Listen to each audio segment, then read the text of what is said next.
This whole world is a shadow world, filled with illusion, imagination, dream. It's not really any reality. We see something real as the joys, the sorrows, our desires, habits, even our failures and successes as real only because we do not have that wisdom so far, because we are caught in the thralls of Maya, which is kind of, taken us into, has kind of bound us in that web of illusion. In fact, we cannot really fail, ever really spiritually, because what is it that we really want to achieve in a spiritual path? We want to be self-realized, we want to find God, we want yoga, union with God. But then, are we really separate from God? Or is this basically Maya, the power, the delusive power of Maya, which makes us see that separation, that makes us see that there is still a distance, there is something to achieve. But really speaking, we are that perfect soul. Aham Brahm Asmi, we are gods, right? But we just don't realize it. So what do? We need to remember all of the practices that we do, our meditations, our chants, everything that we do, what do? They are like a reminder of inner peace, of inner joy, the joy that comes, the love that comes when we do our practices. It makes us remember, it makes us very aware that this is nothing from outside. This is our own inner real nature. We are that soul whose nature itself is pure joy, pure calmness, pure peace. And slowly, as we do our practices, we are able to start remembering. But there is no question of failure because we already are that. However, again, caught in the web of Maya, we do feel that sense of separateness. So what happens to us? We have our dry days, right? Where meditation doesn't seem to be giving us that joy. I don't feel connected somehow today. Even Swami Kriyananda said that he went in the beginning even 1 year without really feeling any joy in his meditation. So yes, we have that. Till we have that sense of separateness, we may have discouragement also. We may feel that we are failing. But again, as Master has said, Yogananji said, we are all inexorably on the path to self-realization. There is no question of that. Some may take the bullock cart to it, some may take the rocket to it. Some may take 2 steps forward and 1 step backwards. Confusion, bewilderment. But there is no question that we will not reach because of that magnetic love and attraction of God. It has all of our souls moving towards Him. We evolve naturally from minerals to plants to animals to a human life, isn't it? And then finally we get self-realization. So this failure that we perceive is never really real. So let's not be discouraged. What we need is that conviction. So you must have read Autobiography of a Yogi. Yogananji tells of his childhood. One day he decides, he's very determined, that today I will meditate and I will find Krishna. So he gets his friend, both of them are very excited and they are like, today we will meditate all night till we find Krishna, the vision of Krishna. So the friend also agrees, yes, this is what we are going to do.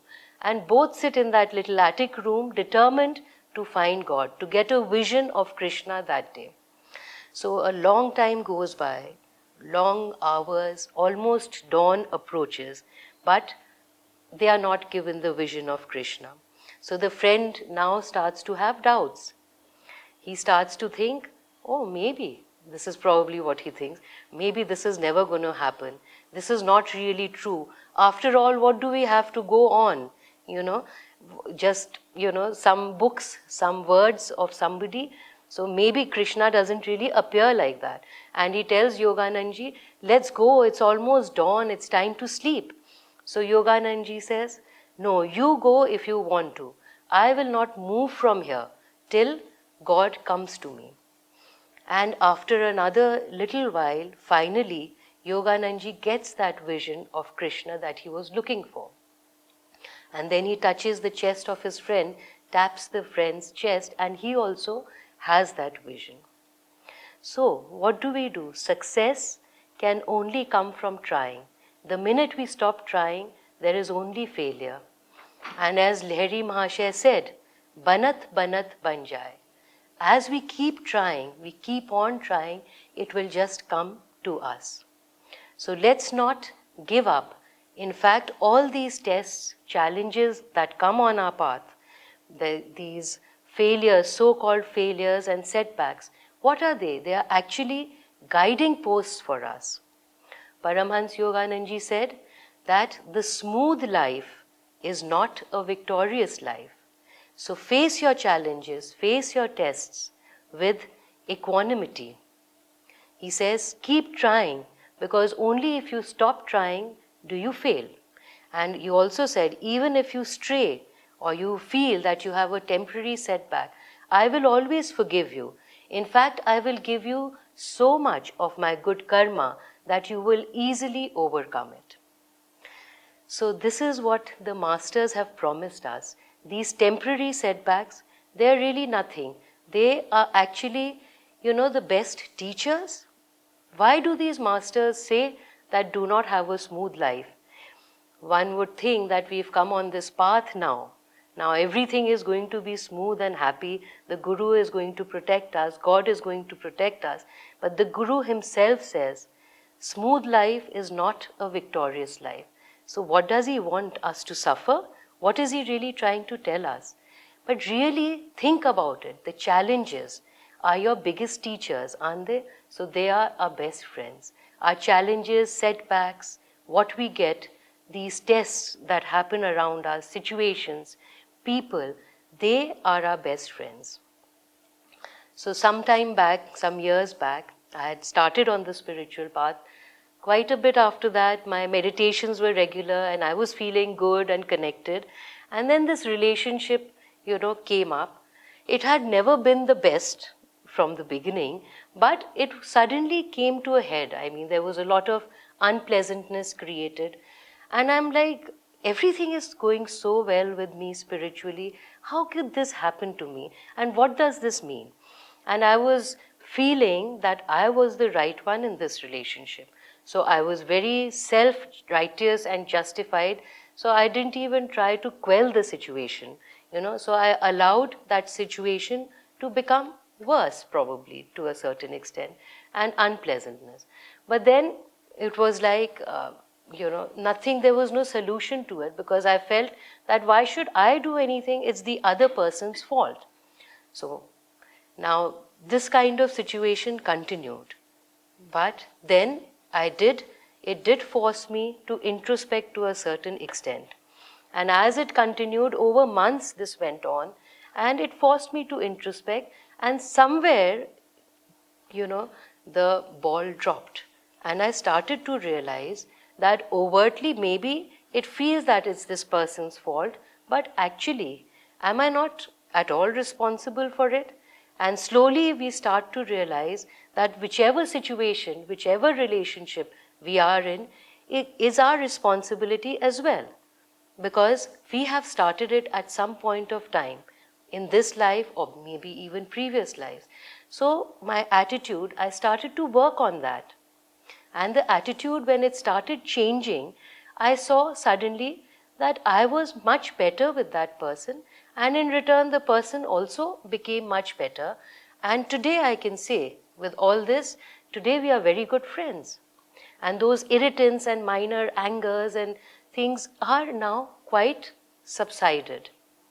So in hindsight, I realize that it was not very pleasant at that time, but it did teach me a lot, because if it didn't come, I wouldn't have known a lot of aspects of myself.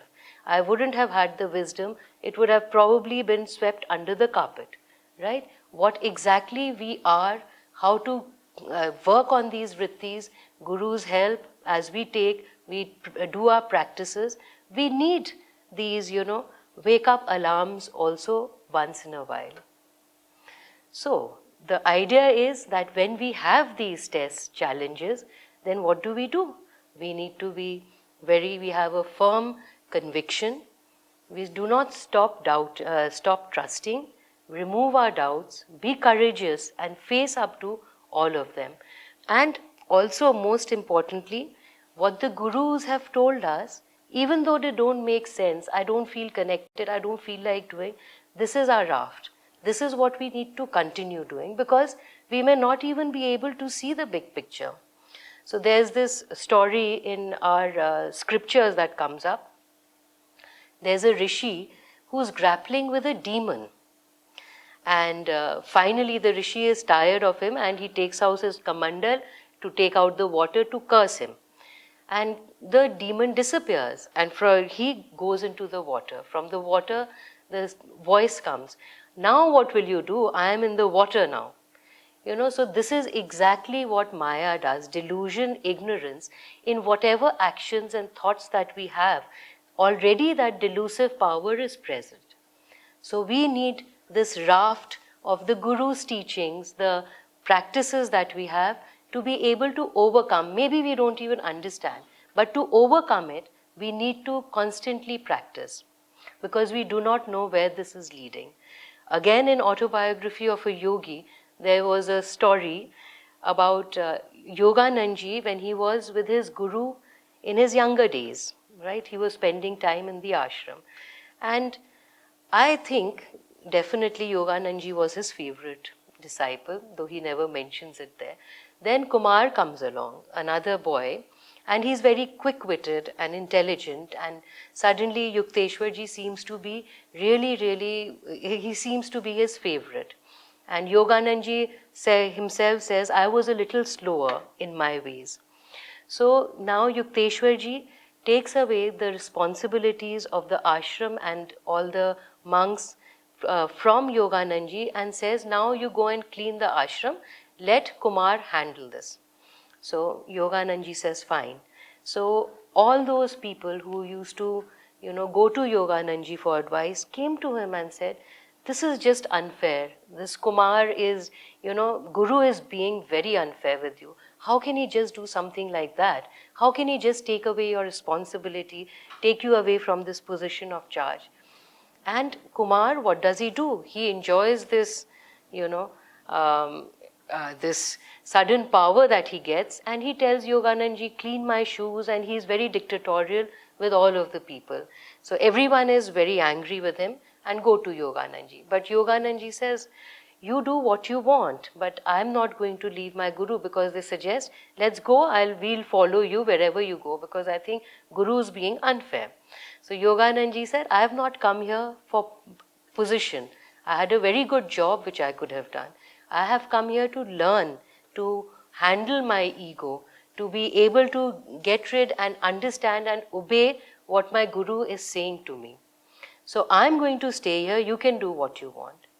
And then later on, it was revealed that Yukteswarji tells Kumar, because he goes complaining to Yukteswarji, that everybody still goes to Yogananji. You've made me in charge, nobody comes to me. And tell Yogananji to, stay away. So Yukteswarji says, see, this is what I wanted you to learn.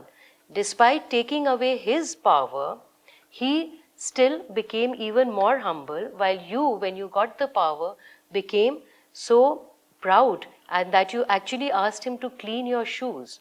And this was a lesson for you. Now you can go back to cleaning the ashram and let Yogananda handle the ashram. So we sometimes don't know what is happening to us, what is the test, but we just need to follow the Guru's instructions, attune to him, do his practices, and try to do this without discouragement. Yes, setbacks may come to a certain extent, but with firm conviction, we can always forego all these failures, so-called failures that come to us. Thank you. As Vasudha also said, important part of these things is failure are important. And as she also mentioned, she quoted Yoganandaji that if we are not failing, then there is a problem. That means probably we are not moving. We are not even making an attempt. So the only way to learn, like the first level of in our level 1, we teach Hong Song, isn't it? Like the first level. And what is the practice? We say, watch your breath, and if your mind gets distracted, bring it back to the breath, isn't it? Now, if somebody says, how many times your mind got distracted? If it says 0, what most likely what that would mean is we just didn't even pay attention to the breath, isn't it?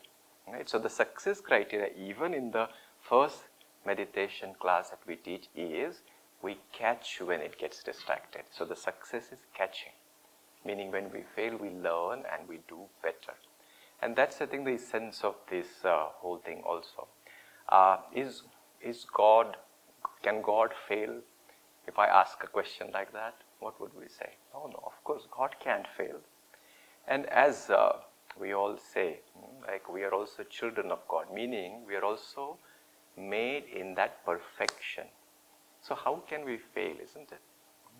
So that aspect, Yoganandaji and Swamiji also repeated this, like what is the choice that we have in this world? They say the choice is we can move towards God or we can move away from God. That's the choice. And what this means is, like within ourselves also there is a God element, isn't it? The impression of God, as we say.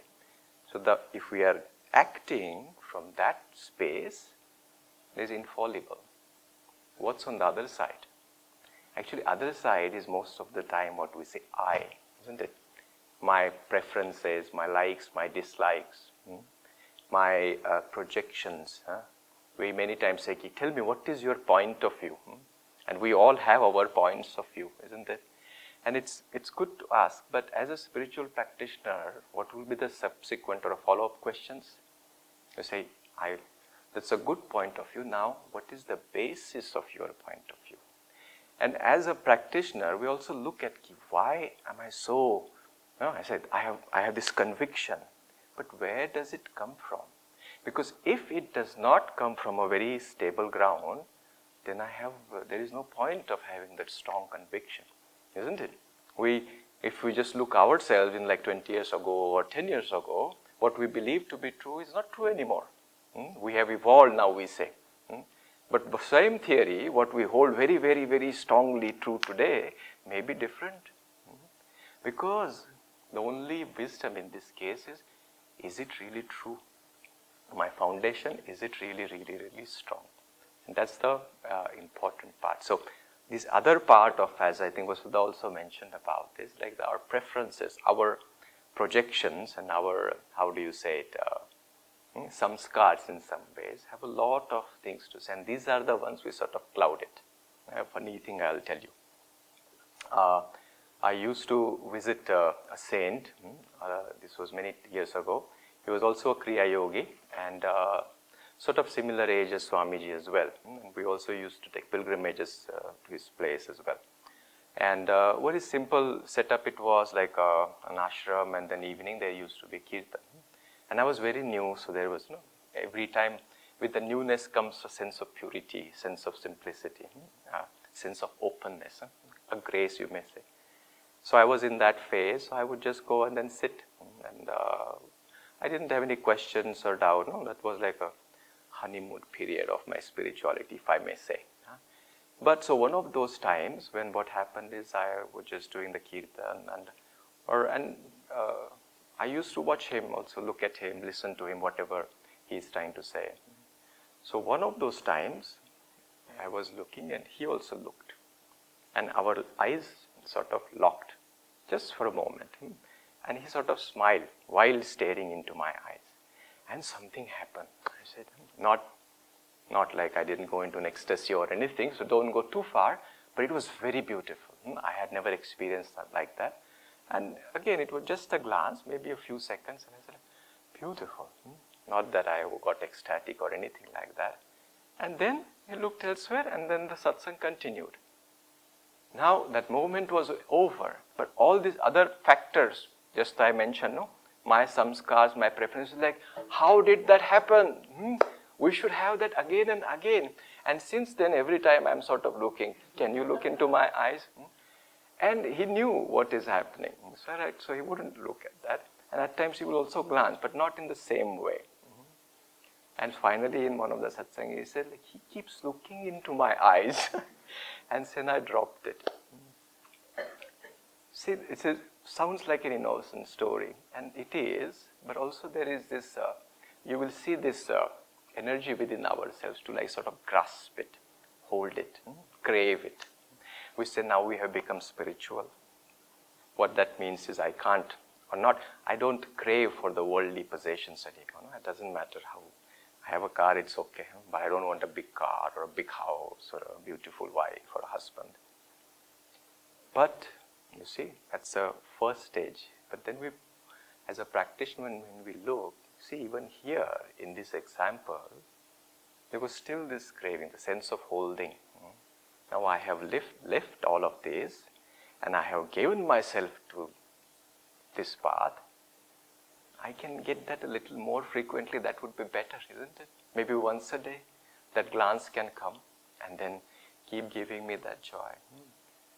Though it is a refined requirement or a desire, you may say, or a need, it's still the energy behind that, it is still, I want it.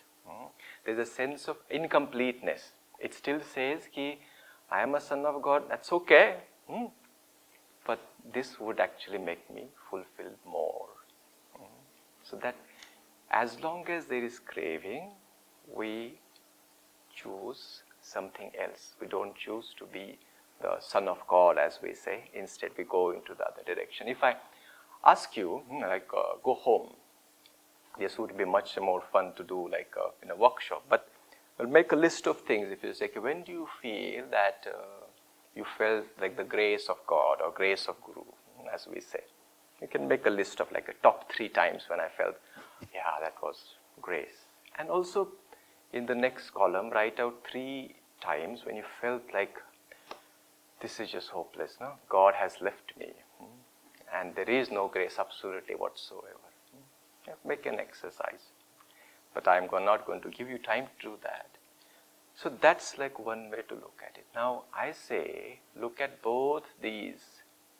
And now look at them as both of them coming from the Guru